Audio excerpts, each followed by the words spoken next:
Sobat Alam, orang bijak mengatakan bahwa jalan sulit akan membawa kita ke tempat yang begitu indah.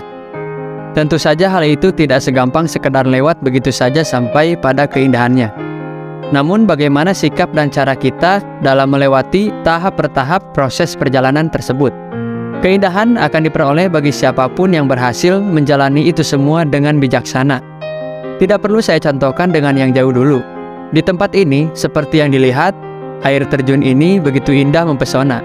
Kejernihan airnya membuat siapapun yang berjiwa petualang tergugah untuk merasakan kesegarannya. Namun tunggu dan tahan dulu. Untuk mencapai tempat ini harus menempuh perjalanan yang panjang dan cukup sulit. Halo Sobat Alam, kali ini saya akan mengunjungi Curug Cipinaha, salah satu curug yang ada masih di Kabupaten Tasikmalaya, tapi bentuknya agak lain nih. Jadi curugnya katanya sih berumpak-umpak, apa sih namanya, Cok? Undak-undak. Yang undak-undak itulah kayak tangga gitu. Undak, nah, gitu. lutut kaki. Undak lutut kaki. Saksikan bagaimana perjalanannya, bagaimana situasinya di sana. Ikutin terus bersama Mata Pala Indonesia dan saya Kobra Petualang. Yuk. Tidak berlebihan rasanya jika saya mengatakan akses menuju lokasi air terjun ini cukup jauh dan sulit. Sebagai patokan, dari pusat Tasikmalaya, kalian harus menempuh perjalanan selama kurang lebih 2-3 jam ke arah timur Tasikmalaya.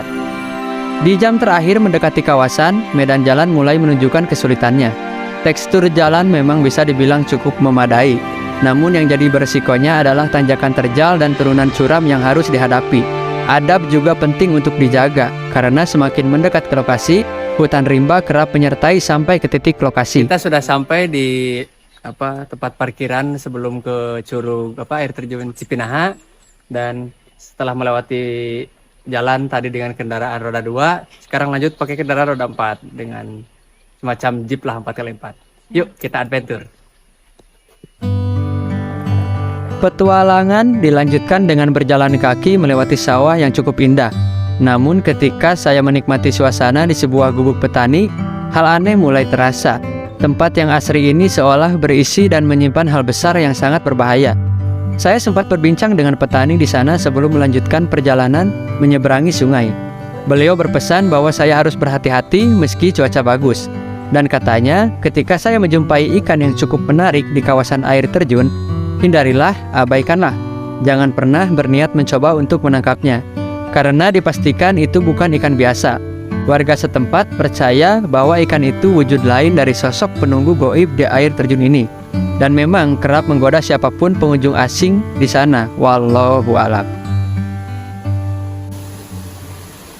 Sobat Alam, kami sudah sampai di curug atau air terjun Cipinaha, dan dari awal saya pernah ngobrol tadi bahwa kayak berundak gitu ya, pundak lutut kaki ya, itu kayak tangga. Tapi sebenarnya di sini nggak terlalu seperti itu, malah lebih mirip ke bentuk, mohon maaf, kayak kelamin wanita.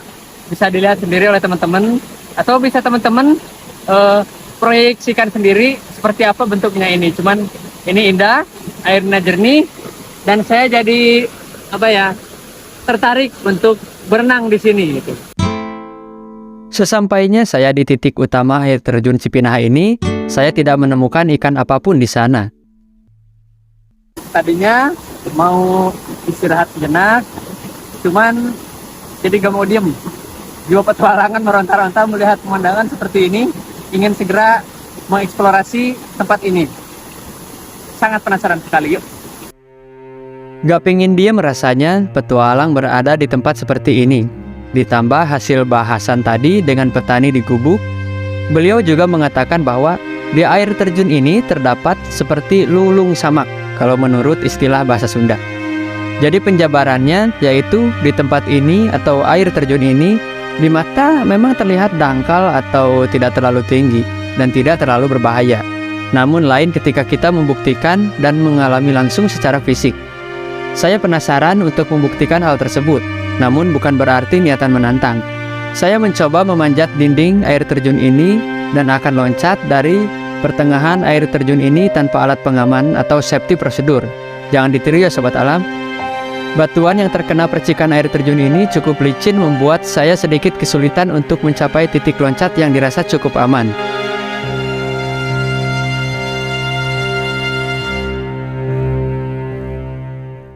Mata pala Indonesia, play safety or die slowly. Lompat.